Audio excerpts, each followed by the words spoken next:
So today you guys are getting another glimpse of Supreme Pro, and what I wanted to do is show you guys in this video how to activate and run the Dolphin emulator from the desktop. There's a couple of ways to do it. You could do it with Emulation Station running in the background, or you can just load it straight from the terminal. But with that being said, guys, you guys are going to really enjoy this video, and it's about time. So for those of you guys still sitting on the fence wondering, hey, what if you should still get a Pi 4 or not, I can promise you now is the time.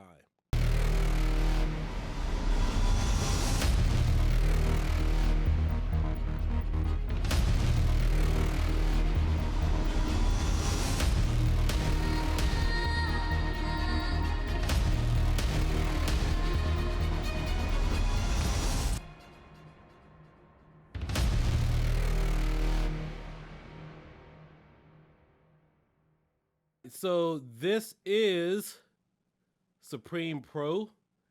It's a 64-bit operating system running in the background.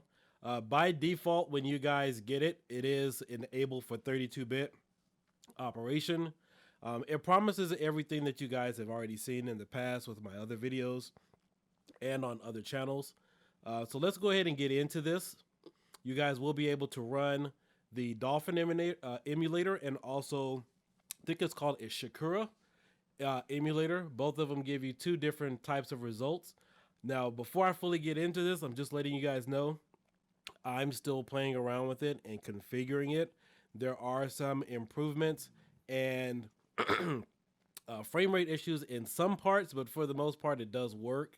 But we're going to go ahead and I'm going to show you guys in this video how to activate it. And I'll give you guys my thoughts and leave a comment below. So the first thing you guys want to do is make sure you have a keyboard and mouse because you will need that to activate. And since we're already in Emulation Station, we're going to go ahead and we're going to launch Pixel.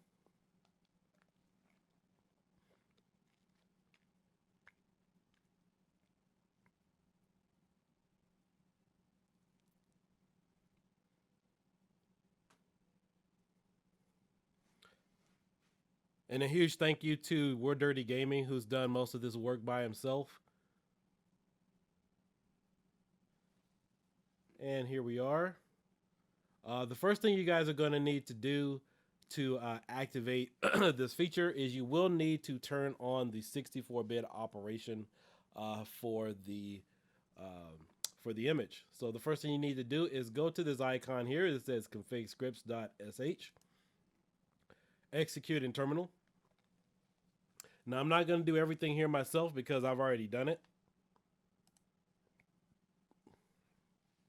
Now we're going to enable 64-bit support for programs like Dolphin and Kodi. So you'll want to go ahead and do that.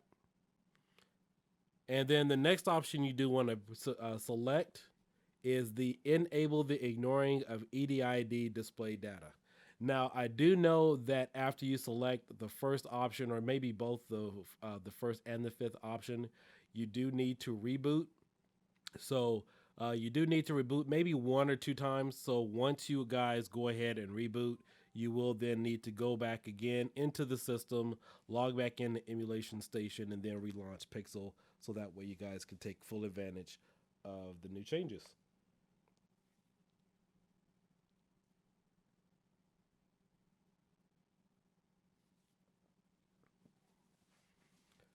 All right, once you guys go ahead and do that, you're going to go ahead and you won't need to click exit. The next thing you want to do is pull up this little README file.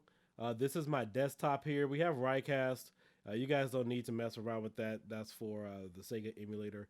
I got a few other ROMs here. You guys can use WinSCP.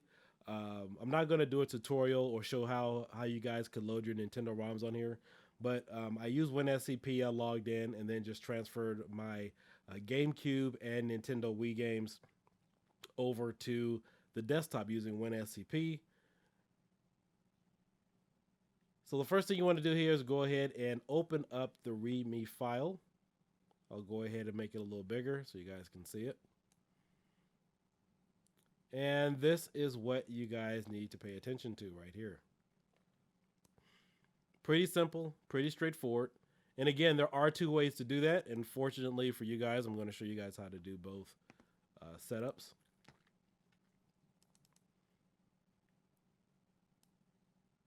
And the first thing you guys want to do is, let me see if I move this over so this won't be in the way. Now, just to let you guys know, there are some other configurations that, like I said, that I'm still working on. But you guys will have to play around with this because I can tell you there is a difference between Dolphin and Ishirakua emulator. You will notice performance differences, and I'll show you guys the differences with one of the games here using both emulators. So some cases you will get a better performance issue with either one or the other. And also too, it could be the ROM itself. Again, I'm just showing you guys how this works. I haven't fully got into the tweaking and everything with this emulator to see what full performance values I can get out of it. All right, so we're gonna go to the command line here. The first thing you guys wanna do is type in this line right here, which says chroot space -c space pi 64.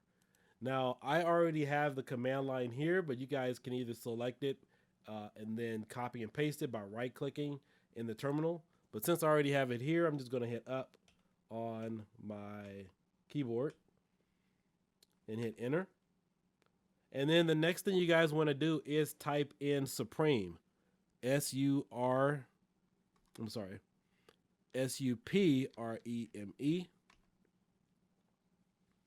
Now you won't see the tab. Oops, let me see. Hold on. Let me move my keyboard out the way. Now you won't see the tab icon there move. It'll stay in the same spot. So that's nothing to be worried about. All right, so after you type in Supreme, it doesn't show or register there on the screen.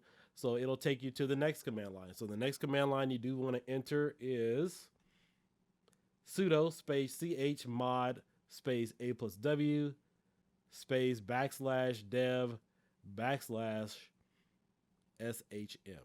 and then go ahead and press enter. And now you'll see that Pi 64 is white, and you'll be on the next command line. So on the next command line, this is your choice where you can either enter in Dolphin-EMU or Ishirakua. So for this video, and first and foremost, we're going to do both emulators. So I am going to select this one here. And you guys could just go ahead and ignore that prompt. And we're going to go ahead and open up one of the Nintendo Wii ROMs here.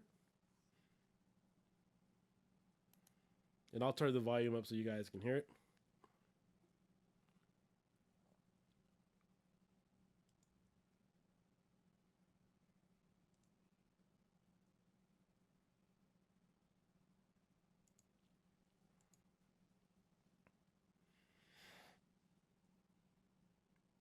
Now, also too, when you're in this emulator, if you guys are familiar with it, you can go ahead and configure it. You can mess around with the controllers. You can set up the controllers. You don't need a Dolphin bar to get anything up and running. You can use your, well, I personally use an Xbox controller for all of my Pi configurations, so that also works. But if you guys do want to hook up a Dolphin bar and use a Wii emulator, should be possible. I haven't actually tested it, but it should be possible. Hey guys, I had to re-record some of the parts of this video and re-upload it due to copyright because of the Tatsunoko versus Capcom song and music. So at certain parts, the music will cut off. The audio was distorted during the second test using the Dolphin emulator. Just wanted to give you guys a heads up going forward, listening into the rest of this video in case some of it may seem off. So again, a lot of the music will be muted going forward. And there you guys have Tatsunoko versus Capcom on the Nintendo Wii.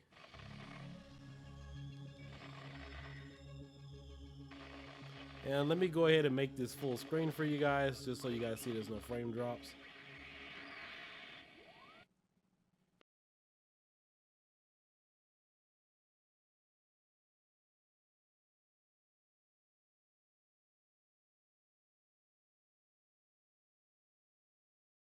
Now, when you guys configure this, I recommend leaving this at a 4:3 ratio. There's no need to stretch it out or anything. Remember, Nintendo Wii didn't emulate anything higher than that when it first came out.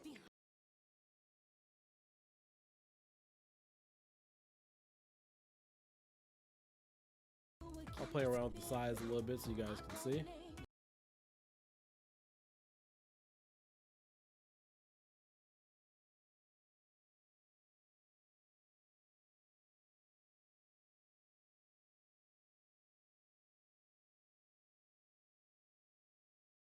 So there you have Tatsunoko versus Capcom running here on the Pi 4.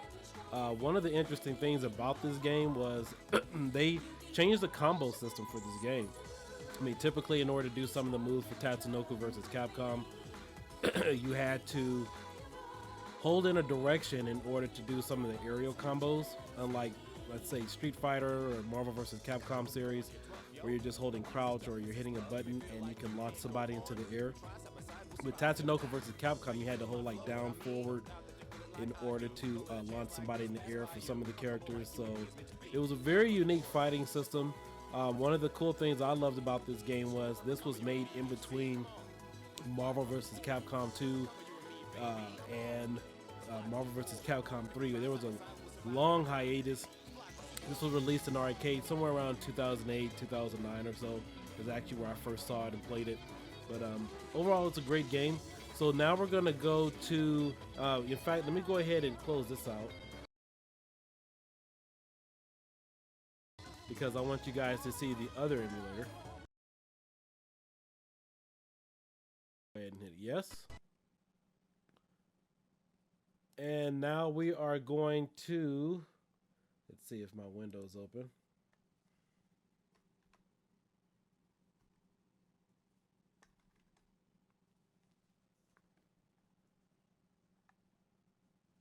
I think I closed out my other window. Normally there's another window here so you guys don't have to enter in all the commands again. So let me see if I can get that going. In fact, I'll just close out the terminal in general.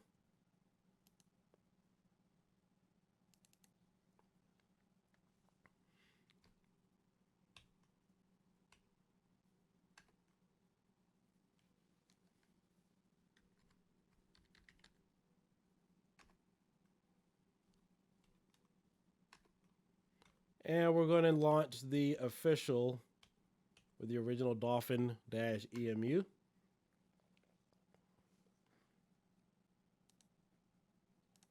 Open. And I'm going to pick the same game.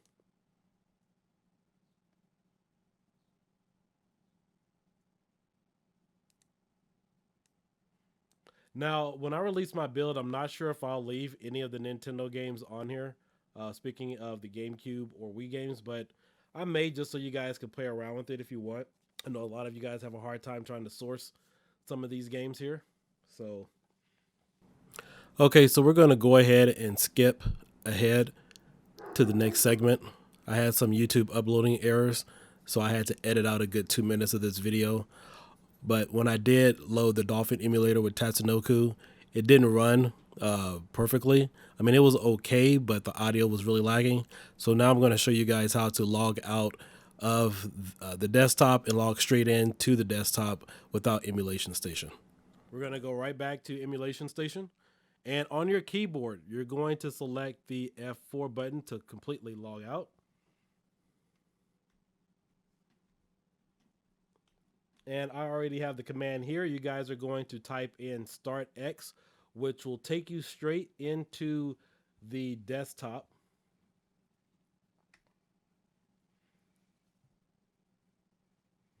All right, so now that we're here in the desktop, we don't have anything else running in the background.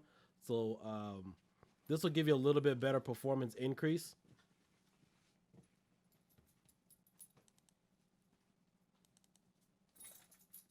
And I'll pull up the instructions again for you guys so you guys can see it.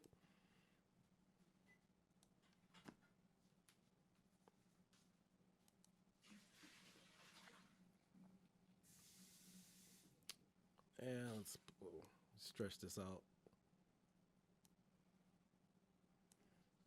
And I'll move this over.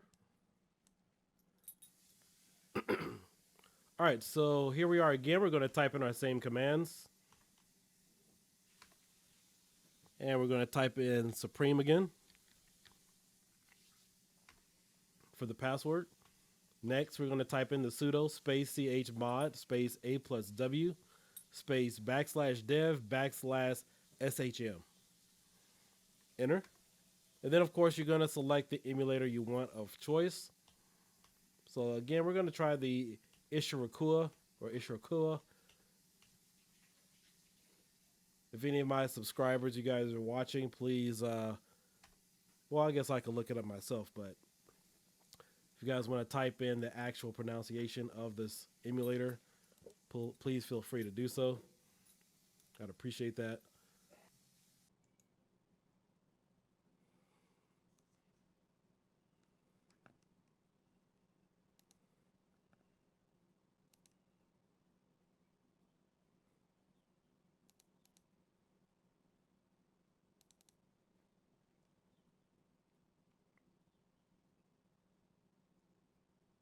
And it's just going to compile shaders once again.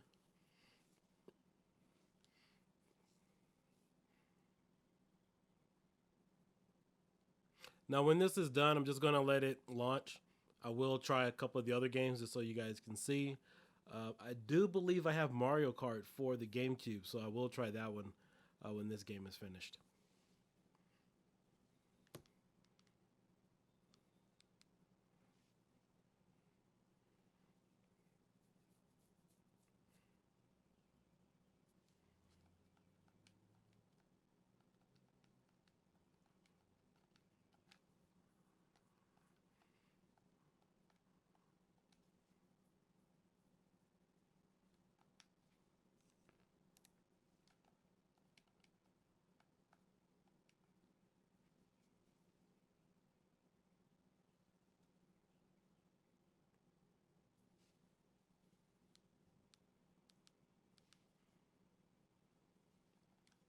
And I'll blow it up here in just a second.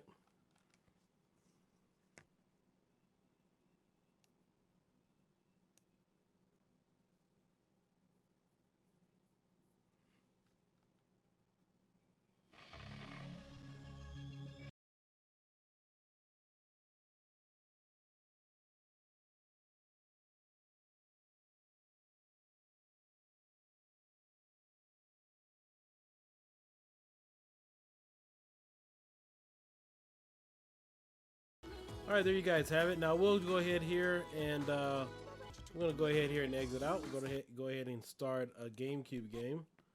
Let's see here. I have Mario Kart.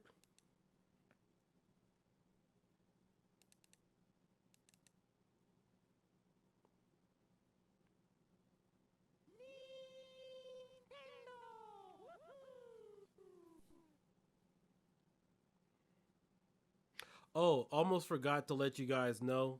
In some instances with either the Wii games or GameCube, there is a little bit of delay. So even after the game may start, it takes about a good 20, maybe 30 seconds or so for it to catch up, according to We're Dirty Gaming.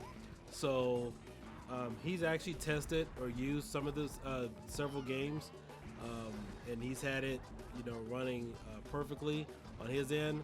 I haven't actually tested out a lot of those to give you guys a confirmed definition, but overall, I hope you guys really enjoyed this tutorial and review of how to launch Dolphin from your Pi 4 using the Supreme Pro or using the Supreme Duo. Again, I do believe it's still added to Duo, but Duo doesn't have all the features as Supreme Pro does. But you guys will just have to wait and see, and hope you guys enjoyed the download from the Supreme team. And just to clarify, I know I'm no longer a part of the Supreme team, but I am still helping out in the community and helping things go on. I still talk to all the guys over there, but right now it's just mostly devs and stuff. But I am still testing stuff, helping you guys out, making sure that you guys get familiar with everything and give you guys an upfront review about how everything is working. So again, guys, this is Kiodiekin. Please share this video, like it, so consider subscribing to the channel. I'll catch you guys soon, and my Venom build should be out by the end of the month. Later.